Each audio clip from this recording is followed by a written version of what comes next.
अफसर के साथ कोई अनहोनी हो जाए, मान लो कुछ गड़बड़, उससे कोई प्रॉब्लम आ जाए, तो एपीआरओ को जो है वो as a presiding officer deal करना पड़ेगा। ये सारी की सारी ट्रेनिंग जो है वो सभी के लिए जरूरी है। तो अब मैं आता हूँ फंक्शन ऑफ द एपीआरओ, या जिसको हम पोलिंग ऑफिसर वन भी कहते हैं, उस पर identification of the board and ethic, उसमें जो हमारे पास नंबर जो नंबर लिखे होते हैं जो एथिक को मना कर रहा है। और अब क्या करें, अब आपके इस बार नेक्स्ट हो रही थी, वोट कौन देगा? तो ऐसे समय में if ballot button is on for the last voter and he refused to vote then switch off the power and disconnect the VVPAT। तो आपने लाइट को ऑफ करना है और डिस्कनेक्ट करना है VVPAT को।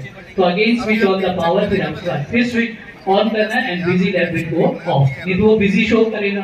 वोट तो देना पड़ेगा, फिर वोट आप दे ही नहीं सकते क्योंकि लास्ट वोटर है, वो मना कर रहा है मैंने वोट नहीं देना है। तो ऐसी जाएगी और 2-2 घंटे के बाद यानी कि 11 बजे, 1 बजे, 3 बजे और 5 बजे ये रिपोर्ट्स आपको भेजनी पड़ेगी।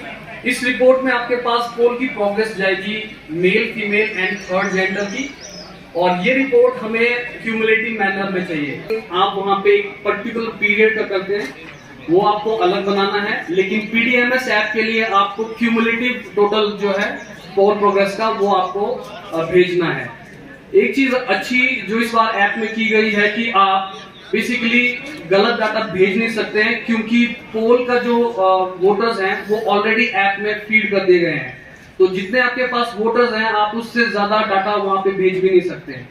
ये रिपोर्ट्स आपकी 5 रोज हो जाएगा। एक फाइनल वोटर टर्नआउट की रिपोर्ट रहेगी जो आपको भेजनी है, और फाइनल वोटर टर्नआउट के साथ आपका जो सेकंड फेज है यानी कि पोल डे रिपोर्ट्स का वो कंप्लीट हो जाएगा। अगर आपको ड्यूरिंग पोल कोई प्रॉब्लम आती है रिलेटेड टू ईवीएम या फिर कोई लॉ ऑर्डर का इश्यू हो जाता है, deposition of EVM and material, तो ये तो मैसेज रहेंगे आपके पोस्ट पोल डे रिपोर्ट्स के। जो आपको पीडीएमएस ऐप दी जाएगी, आपने सीक्वेंस वाइज उसकी रिपोर्ट्स को टाइमली मैनर में सबमिट करना है। जैसे आपका सारा का सारा प्रोसेस कंप्लीट हो जाएगा तो आपको अकॉर्डिंगली रिलीविंग में भी दी जाएगी।